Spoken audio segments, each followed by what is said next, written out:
27 मार्च 2022 को इमरान खान ने एक जलसा आम से खिताब करते हुए एक लेटर लहराया था अपनी लैंग्वेज में उसको तशरीह देके, तो वो आगे प्राइम मिनिस्टर को भेजते हैं। वो यूटर्न ले लिया खान साहब ने। लेटर है, ये इस चीज का सबूत है कि हमारे मुल्क में मुदाखलत हुई है, साजिश हुई है। उनको तो हर बंदे की रिपोर्ट होती है ना, उनको तो सब पता होता है कि कौन कहाँ पर है, कौन उठाया गया है और कौन कहाँ बैठा हुआ है।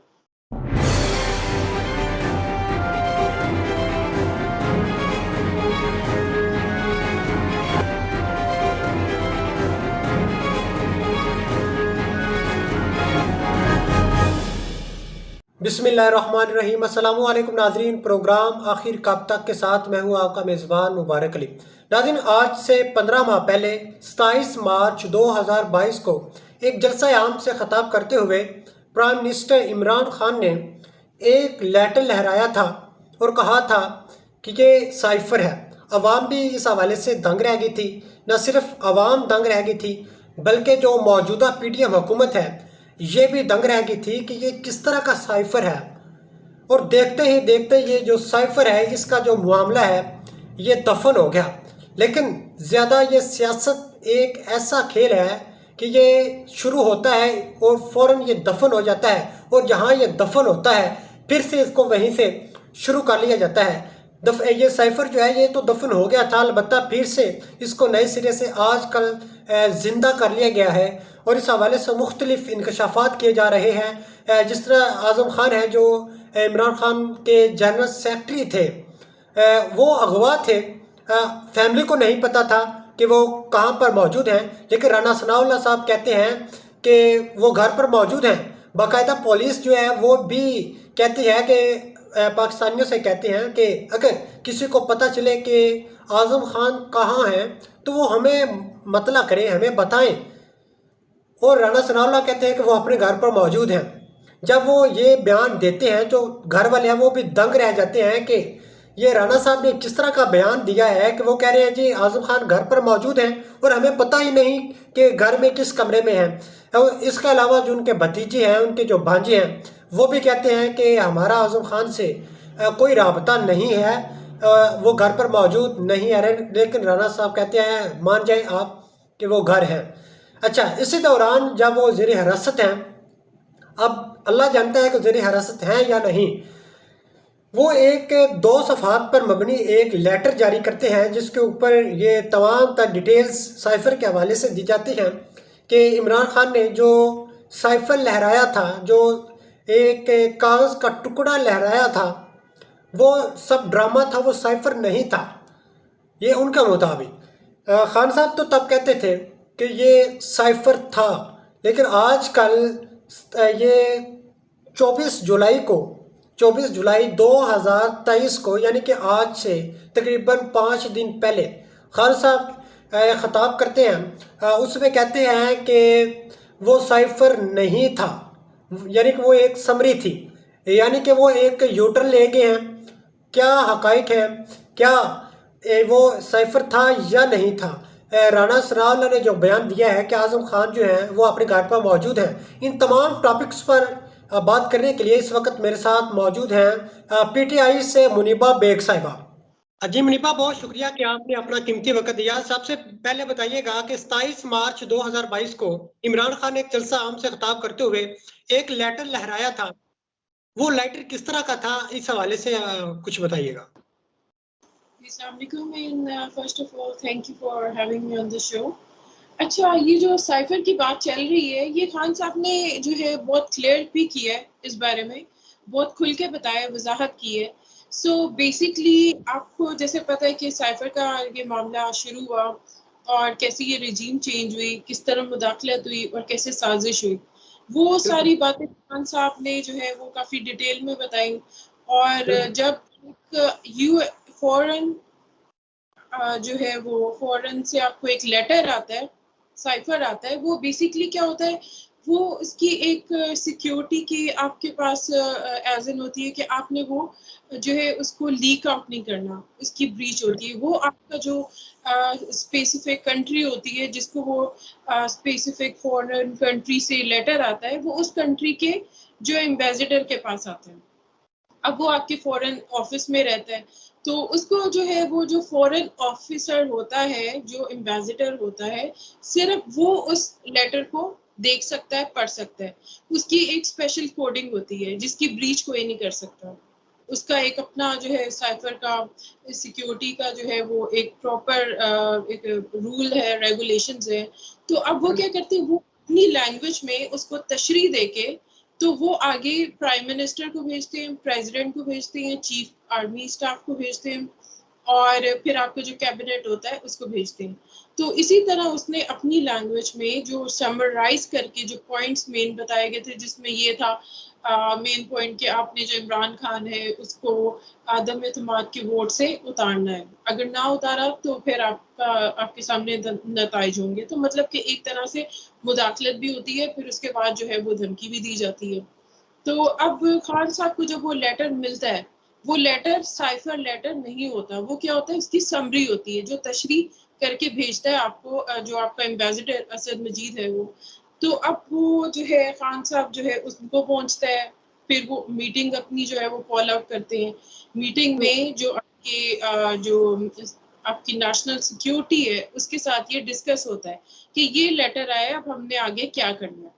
तो बेसिकली यहाँ पे अब जो लेटर है, साइफर है, वो तो खान साहब के हाथ में आया ही नहीं।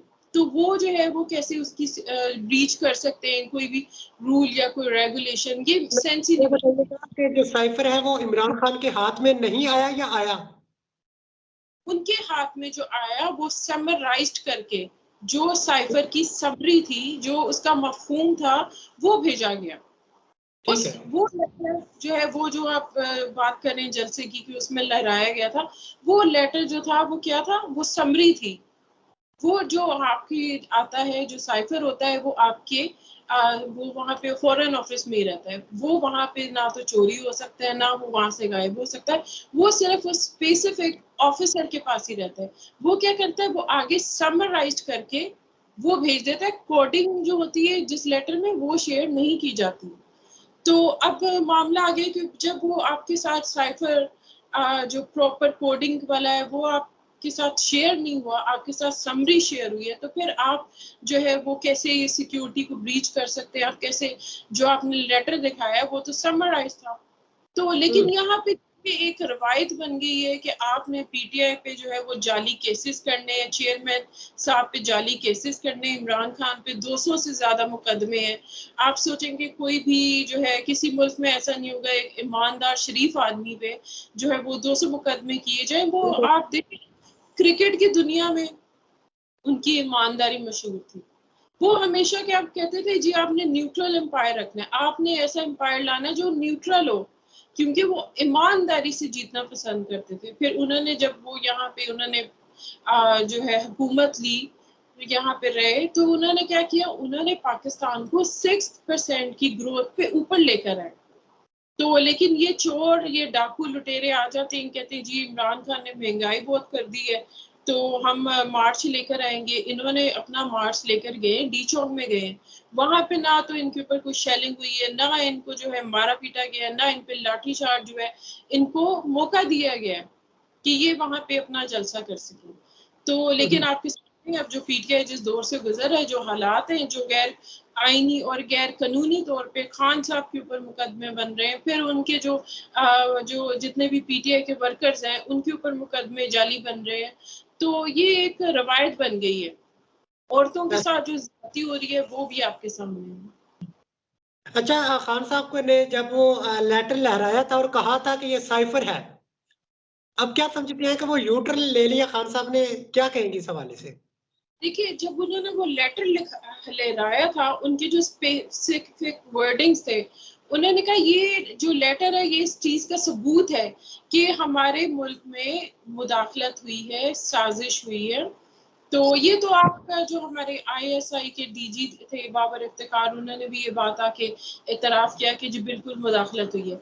तो उन्होंने अब उनके आप वर्डिंग देखिए, उन्होंने ये कहा है कि जी ये लेटर मेरे हाथ में है, ये प्रूफ करता है कि इसमें क्या हुई है, मुदाखलत हुई है, बैरूनी साजिश हुई है और अंदरूनी जो है वो भी साजिश हुई है, मुदाखलत हुई है और रिजीम चेंज की गई है। तो वो लेटर जो था वो क्या था, वो समरी थी जो आपको फौरन से आती है। अच्छा मुनीबा, फिर जो आजम खान के हवाले से कुछ इंकशाफात आ रहे हैं, उन्होंने कहा कि जो खान साहब ने वो किया था ये सब ड्रामा था। क्या कहेंगी इस हवाले से? Can you please repeat the question? I couldn't hear it. एक समझ बार गई आप आप? दोबारा जरा रिपीट कीजिएगा। आजम खान के हवाले से राना सनाउल पहले इस हवाले से जो पुलिस है वो भी कहती थी कि वो अगवा है या लापता है, इस हवाले से मैं नहीं पता। फैमिली भी कहती है कि वो अगवा है, हमारे साथ नहीं है। राना सनाउल्लाह ने कहा कि वो घर पर मौजूद है, लेकिन इसी दौरान जो है एक उनका 2 पेजेस पर लेटर आता है जिसपे ये लिखा होता है कि मैं आजम खान हूँ और मैं जनरल सेक्रेटरी हूँ इमरान खान साहब का। तो इमरान खान साहब ने जो साइफर के हवाले से एक बयान दिया था वो ड्रामा था। क्या कहेंगे इस हवाले से? देखिए, पहले एक बंदा जो है वो लापता होता है, उसका कोई पता नहीं 2 महीने से कि वो किसने उठाया, कहाँ गया, कोई मालूम नहीं। और फिर हमारे जो इंटीरियर मिनिस्टर साहब हैं, राना सनाउल्लाह साहब, वो कहते हैं जी वो अपने घर है। उनको तो हर बंदे की रिपोर्ट होती है ना, उनको तो सब पता होता है कि कौन कहाँ पर है, कौन उठाया गया है और कौन कहाँ बैठा हुआ है। तो वो ऐसे कहते हैं जी वो घर पर है और वो फिर आके एक जो है बयान उनसे लिखवा दिया जाता है। इस तरह बड़े पीटीआई के लोग हैं जिनसे जो है इस तरह टॉर्चर बयान करके के साथ प्रेशर होता है, लेकिन वो मजिस्ट्रेट के सामने भी पेश नहीं हुए और ये 2 पेजेस पर उन्होंने लिख दिया कि मैं आजम खान हूँ, मेरा एतबार कर ले। यानी कि ये सियासी लॉलीपॉप जो उनके मुंह से दिया गया। बिल्कुल ऐसा ही है। और वो साइन नीचे आप देखेंगे राना सनाउल्लाह के होंगे, तो वो वक्त आने पे आजम खान भी बन जाते हैं, वो वक्त आने पे नवाज शरीफ भी बन जाते हैं, वक्त आने पे कुछ भी बन जाते हैं। तो आप जो है वो बिल्कुल ही उन्होंने जैसे एक बात की थी कि अगर हमारा जो नून लीग है वो टूट रहा है, इसको बिल्कुल बचाने के लिए हमें अगर जो है वो गैर जमहूरी काम करना पड़े, गैर आईनी काम करना पड़े, गैर कानूनी काम करना पड़े तो हम करेंगे। तो आप देख रहे हैं आज वही हो रहा है। यहाँ पे जंगल का कानून है, गैर कानूनी काम भी हो रहे हैं, गैर आईनी काम भी हो रहे हैं, गैर जमहूरी भी हो रहे हैं। मासूम लोगों के ऊपर जो है वो पर्चे किए जा रहे हैं। खान साहब के ऊपर 200 पर्चे हैं। ये आप सोचें तो आपको मतलब हंसी आती है कि एक बंदा जो अपने घर में बैठा है तो कहते हैं जी कोयटा में कत्ल हो गया, ये खान साहब ने किया। आप एक बंदा छींक मारता है तो कहता है भाई ये खान साहब की वजह से छींक आई है, खान साहब ने कोई वायरस फेंक दिया। तो ये तो मतलब कोई सेंस ही नहीं ना बनती कि आप एक बंदे के ऊपर इतने ज्यादा केसेस कर दें। और बात एक ना वो टाइटानिक का जो जहाज है वो डूबा था। सोशल मीडिया पे इस हवाले से कुछ पोस्ट गर्दिश में, वीडियोस गर्दिश में है कि अगर वो जहाज वाले ये कह देते थे कि हम 9 मई में मुलव्वस नहीं थे तो उन्होंने भी आजाद हो जाना, उसने भी नहीं डूबना था। ये भी इनके लिए एक सवालिया निशान है, इस हवाले से भी जी बिल्कुल। मुश्किल नहीं जो होनी बंदा चाहिए। आके कहता है कि मैं 9 मई की मजम्मत करता हूँ और आज से मैंने पीटीआई छोड़ दी, उसके सारे गुनाह माफ हो जाते हैं और वो जो है आजाद हो जाता है। और फिर उसे वो अदम एतमाद, वो जो है एक पार्टी है इस्तेकाम पाकिस्तान के नाम से, जो इन्होंने एक दरियाफ्त की है, उसमें जाके वो शमूलियत इख्तियार कर लेते हैं। तो ये देखिए ये ऐसी चीजें जो कि एक बच्चा भी समझ सकता है कि इस मुल्क में हो क्या रहा है। ऐसी है। अच्छा, लास्ट पे बताइएगा कि मौलाना साहब जो हैं, ये जब से आसिफ अली जरदारी की पहले नवाज शरीफ से मुलाकात हुई तो मौलाना साहब को पता चला कि नवाज शरीफ से मुलाकात हो गई और मुझे पता भी नहीं। फिर दूसरी बार मुलाकात हुई, फिर मौलाना साहब ने शहबाज शरीफ साहब से शिकवा किया कि आपने मुझे बताया भी नहीं और आसिफ अली जरदारी साहब दुबई में मुलाकातें कर रहे हैं। तो शहबाज शरीफ ने उनको थपकी दी कि खुदा के बंदे, आप इस पीडीएम के सरबराह हैं। और आजकल फिर भी इसके बावजूद वो नाला है और आसिफ अल जरदारी की आज फिर नवाज शरीफ से मुलाकात हुई है और तकरीबन ये मुलाकात जो है 2 घंटों तक जारी रही। और अभी तक ये तय नहीं हो पाया कि प्राइम मिनिस्टर जो इसहाक डार साहब है वो होंगे या कोई और होगा। लेकिन नून लीग के मुताबिक उनका मौकफ है कि इसहाक डार को केयर टेकर प्राइम मिनिस्टर बना दिया जाएगा। लेकिन जो पीपल्स पार्टी है या फिर मौलाना साहब है या दीगर ये 15 जमाती पीडीएम हुकूमत है, वो सब कहते हैं हमारा प्राइम मिनिस्टर हो। क्या कहेंगे इस हवाले से? देखिए बात ये है कि डीजल जो है इन्होंने उसको तो बहुत लंबा पॉलीपॉप दिया हुआ है, लॉलीपॉप बहुत पहले का दिया हुआ है। उसे बोला हुआ कि भाई आप तो प्रेसिडेंट है और वो अपने आप को सत्ता समझ के बैठा है, शेरवानी सला के बैठा है, वो कह रहा है भाई मैं ही प्रेसिडेंट हूँ। तो ये तो उसको बना रहे हैं और वो जो है बनता जा रहा है। लेकिन अब जैसे ये इसहाक डार का इन्होंने नाम दिए, तो पीपल्स पार्टी ने अपने 2-3 बंदों का नाम दिए। इनकी आपस में टूट फूट है, ये आपस में जो है वो इनके वो मामलात नहीं रहे जो इन्होंने उस वक्त अपने केसेस माफ कराने के लिए ये पीडीएम की जो है शक्ल में ये टोला इकट्ठा हुआ। तो अब ये जो टोला है इसमें टूट फूट पड़ चुकी है, क्योंकि अब ये टोला जो है अपने अपने बंदों को आगे लाना चाहता है। जरदारी चाहता है कि जी वो जो बिल्लो रानी है वो वजीर आजम बने। नवाज शरीफ भगोड़ा चाहता है कि मैं पाकिस्तान आऊँ, इमरान खान जेल जाए और मैं आके वजीर आजम बन जाऊँ।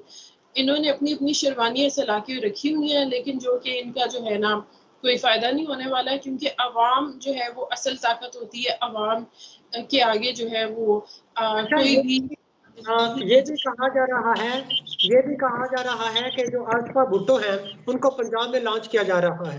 क्या कहेंगे इस हवाले से? जी, देखिए आप यहाँ झंडे तो बड़े लगे हुए हैं, पीपल्स पार्टी के हर जगह लगे हुए हैं, लेकिन अब जिस मर्जी को आप लॉन्च करें, आप आवाम से पूछिए आवाम क्या चाहती है। आवाम जो है वही असल जो है वो बता सकती है उसका वोट किसके साथ है, वोट बैंक किसके साथ है।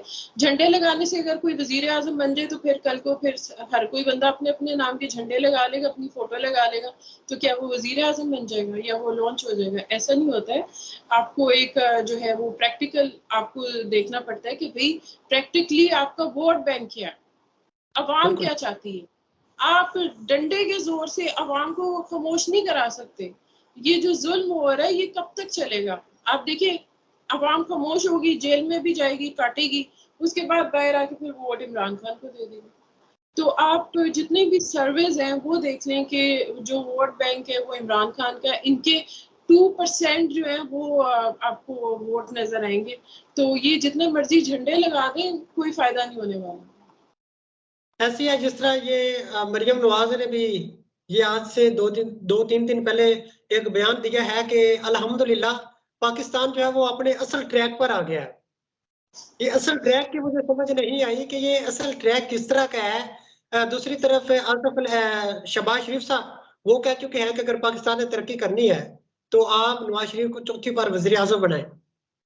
मान लिया कि अगर इमरान खान साहब ने ये तकरीबन 4 साल हुकूमत की है, उसमें अगर पाकिस्तान का सत्यानाश किया है, स्पोइल किया है, तो 3 दफा ये वजीर आजम खुद रह चुके हैं। इन्होंने ये क्या किया है, मकरूज मुल्क को मजीद मकरूज किया। आसिफ अल जरदारी ने 44 ईयर्स हुकूमत की है, दीगर जमातें भी हैं। कुछ समझ नहीं आता, ये एक सियासी लॉलीपॉप है जो आवाम को दिया जाता है, लेकिन जो एक सियासी शऊर है वो इस आवाम के अंदर अब आ चुका है। बहुत शुक्रिया कि आपने अपना कीमती वक्त दिया। इस चीज में एक ऐड करना चाहूंगी। देखिए इमरान खान के दौर में जो मुल्क है वो 6% की ग्रोथ रेट से तरक्की कर रहा था, जो कि पिछले 17 सालों में ऐसा नहीं हुआ। अब ये चोर चक्के आते हैं तो ये जो क्या करते हैं, ये महंगाई को बहुत ज्यादा कर देते हैं, अवाम का जीना मुश्किल कर दिए, लोग खुदकुशियां करने पे उतर आए हैं। जो आटा इमरान खान के दौर में 80 रुपए किलो था, आज वो आप देखें 170 रुपए किलो मिल रहा है। जो बिजली है वो 16 रुपए पर यूनिट थी और अब 50 रुपए पर यूनिट होगी, और ऊपर से हिडन टैक्सेस है, सर चार्जेस है, जो कि पता ही नहीं होता। इतने लंबे चौड़े चौड़े बिल आ जाते हैं। आप देखिए आपने अवाम के ऊपर जो महंगाई का बॉम्ब गिराया हुआ है, तो आप रिटर्न चार्जेस में आप ये भी बता दें कि आपके नाना जान या आपके दादा जान ने जो रेडियो इस्तेमाल किया था उसके भी आपको 15 रुपए देना पड़ेंगे। आप ये देखें ना, वो बेचारे फोत हुए, उन्हें इतना अरसा हो गया है और उनके बिल अब हम भरे बैठ के। तो देखिए ये इन्होंने मुल्क का ऐसा बेड़ा गर्क किया, अवाम के इन्होंने 2 पल का जीना मुश्किल कर दिया है। जो अवाम बेचारे पंखे लगाने पे भी पंखे बंद करके बैठे हुए हैं लोग, क्योंकि इतनी महंगाई है कि आप आम बंदे का जो है वो आपका भी बंद तो जीना मुश्किल हो गया। इनका आने का मकसद एक था कि इन्होंने अपने जो है वो केसेस माफ कराने, वो इनके हो गए हैं। इनको अवाम की शुरू से फिक्र नहीं थी कि अवाम का जो हमने कोई यहाँ पे अच्छा काम करना है, कोई यहाँ पर आकर हमने रिफॉर्म करने हैं, अवाम को हमने कोई जो है रिलीफ देनी है, कुछ भी नहीं दिया। बल्कि अवाम के ऊपर आकर इन्होंने उल्टा जो है मजीद महंगाई का बोझ डाला है, और अवाम के ऊपर जो जिस तरह का जुल्म हो रहा है, ये जुल्म ही है। तो इस जुल्म की खिलाफ हम सबको उठना है, हम सबको अपने हक के लिए उठना है, क्योंकि जुल्म के खिलाफ उठना, इंसाफ के लिए बोलना, हक सच के लिए बोलना भी एक जहाद है। और आप देखेंगे इंशाल्लाह फिर से जो है वो खान साहब अपने जलसे करेंगे, अवाम आएगी और फिर से हमारा जो मुल्क है वो जैसे खान साहब हुकूमत में आते हैं तो तरक्की की तरफ जाएगा इंशाल्लाह। बहुत शुक्रिया कि आपने अपना कीमती वक्त दिया।